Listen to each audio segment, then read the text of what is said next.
Benvenuti al secondo video della serie Come lo faccio io. Chissà se si può capire, in questo video vi mostrerò come realizzo le cornici per i miei quadri. Facendo una rapida ricerca su YouTube ho scoperto che non sono in molte le persone che si costruiscono le loro cornici e io ho scoperto perché. È faticosissimo.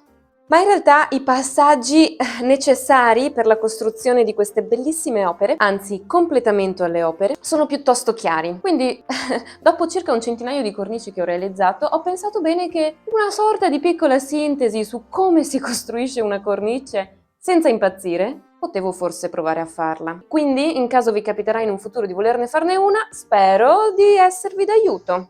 E allora, cominciamo subito.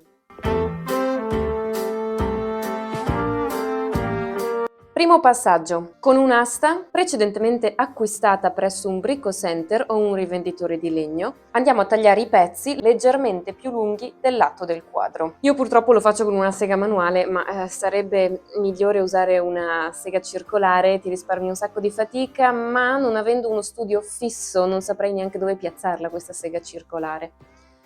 Quindi, una volta tagliati tutti i pezzi, inizia la parte più difficile. La parte più difficile è il taglio a 45 gradi.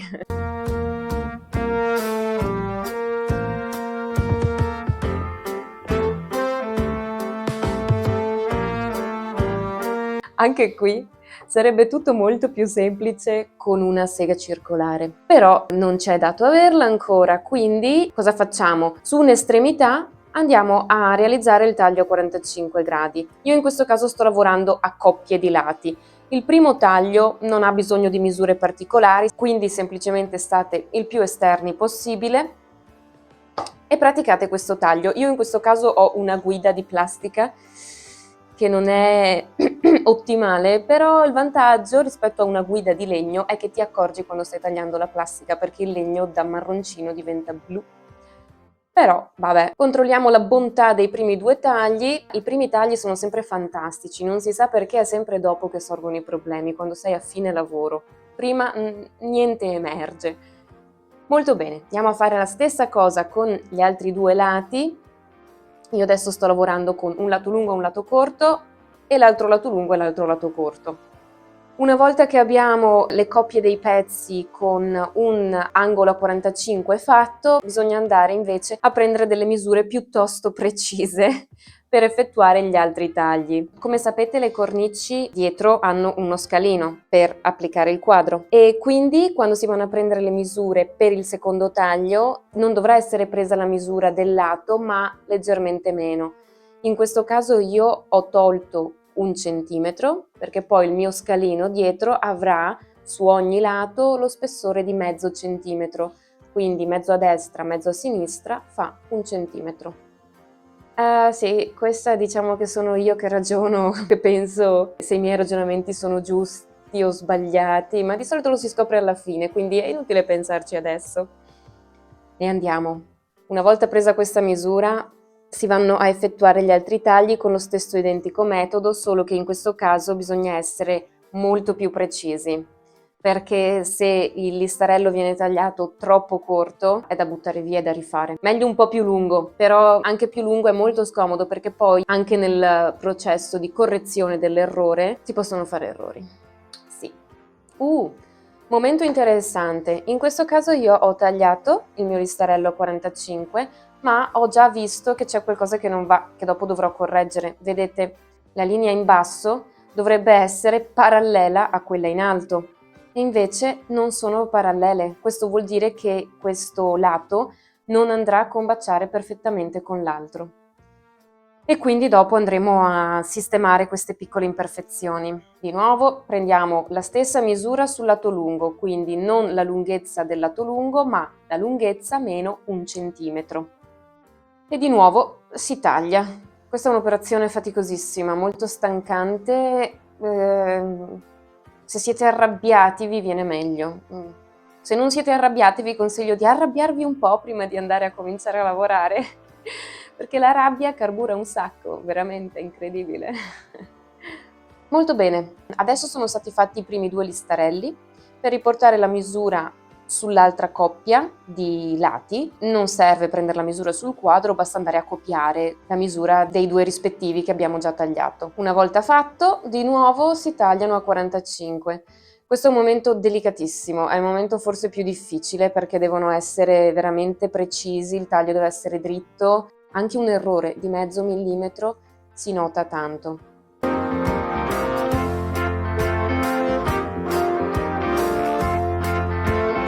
Infatti ho voluto dedicare un atto solo per la correzione degli errori, perché indubbiamente ci saranno errori. Già il listarello non è mai dritto, mai. Il legno dritto non credo che esista. Per esempio, vedete qui, mezzo millimetro si nota.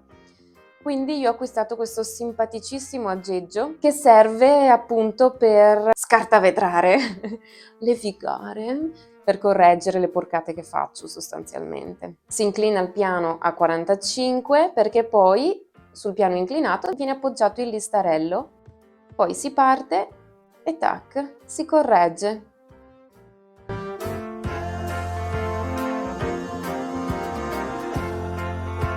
Questa è un'operazione che si può fare anche in un altro momento, quella di pareggiare i pezzi per averli un po' più precisi, però insomma l'importante è, si può fare anche a cornice fatta, però se lo si fa prima è meglio. Molto bene. Atto quinto. Intaglio dello scalino. Questo per me è il momento più bello perché è proprio un'operazione meccanica, non bisogna pensare, è facile tutto sommato, bisogna essere solo un po' precisi ed è quasi un mantra, quasi una meditazione. Mi segno la distanza di mezzo centimetro su tutti i listarelli perché poi con la penna, sì va benissimo, tanto è dietro e comunque poi non si vedrà, la segno su tutti così poi sarò già pronta e userò la mitica fresatrice. Come si può vedere io uso attrezzi della Parkside, se voi usate attrezzi più professionali buon per voi, altrimenti questi vanno benissimo. È una marca buona, un rapporto migliore qualità-prezzo e un prezzo effettivamente accessibile per chi sta imparando. Regolo la profondità della punta affinché incida di circa 1 centimetro perché è lo spessore del quadro, quindi quando io andrò ad applicare dietro il quadro non mi sborderà dal fondo. Fisso un morsetto a bordo del tavolo per evitare che il pezzo di legno mi scivoli durante l'operazione e mi preparo perché mi sono presa parole da persone più esperte col fatto che lavoravo senza protezioni, quindi via con la mascherina, gli occhiali.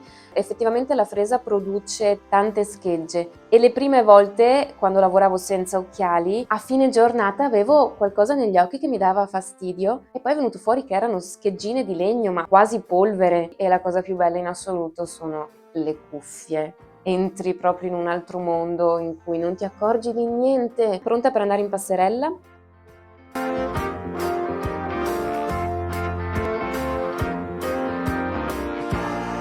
Benissimo, una volta fatto lo scalino con una levigatrice triangolare vado semplicemente a passare ogni singolo pezzo per rendere il legno più liscio.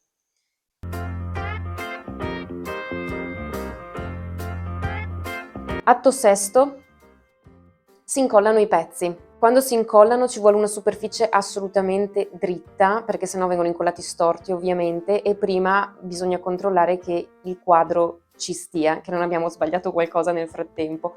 In questo caso tutto sommato va abbastanza bene. Quindi parto con l'incollaggio. Una colla Vinavil per i materiali assorbenti è fantastica. Tanto per raccontarvi un aneddoto, io una volta avevo fatto una cornice, l'avevo incollata come sto incollando adesso, poi non so perché mi sono arrabbiata, so perché ma non ve lo dico, mi sono arrabbiata e l'ho scaraventata, ovviamente una volta asciutta, il giorno dopo tipo, e l'ho scaraventata dall'altra parte della stanza ed è rimasta intatta, fantastico, è rimasta intatta. In ogni caso non bisogna mai fidarsi troppo della Vinavil. Infatti,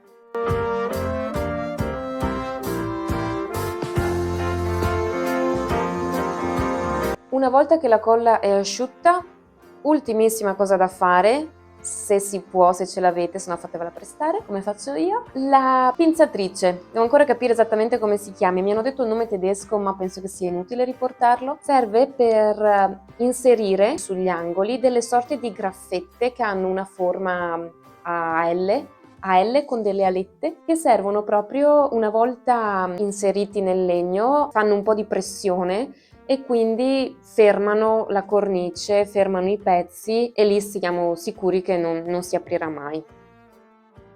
Ed eccoci qua, facilissimo, no? Compra il legno, preparati i pezzi, tagli a 45 gradi, li giri, fai lo scalino, li incolli, li pinzi e voilà, più facile di così. Questa è la cornice finale, vedete lo scalino dietro, su cui poi si va ad applicare il quadro. Cornice e quadro, rigorosamente in legno anche il quadro, voilà!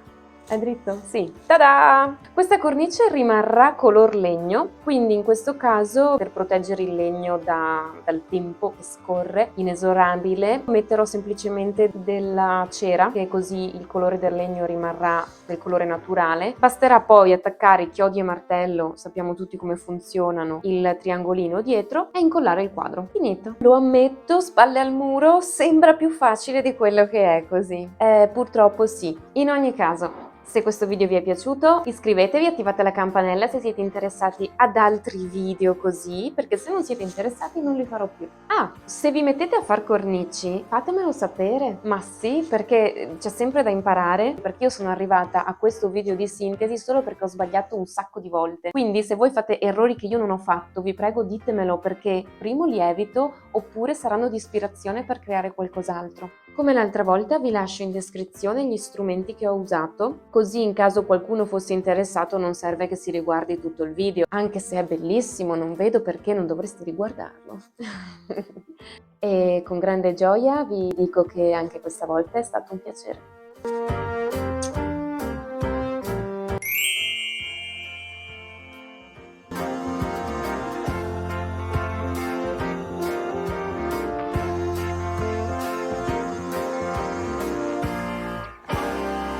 Comunque non so se qualcuno di voi l'ha capito, ma il mio laboratorio è un garage. O meglio, il mio laboratorio è così grande che può anche ospitare una macchina. Che fortunata che sono, vero? Punti di vista ti salvano la vita.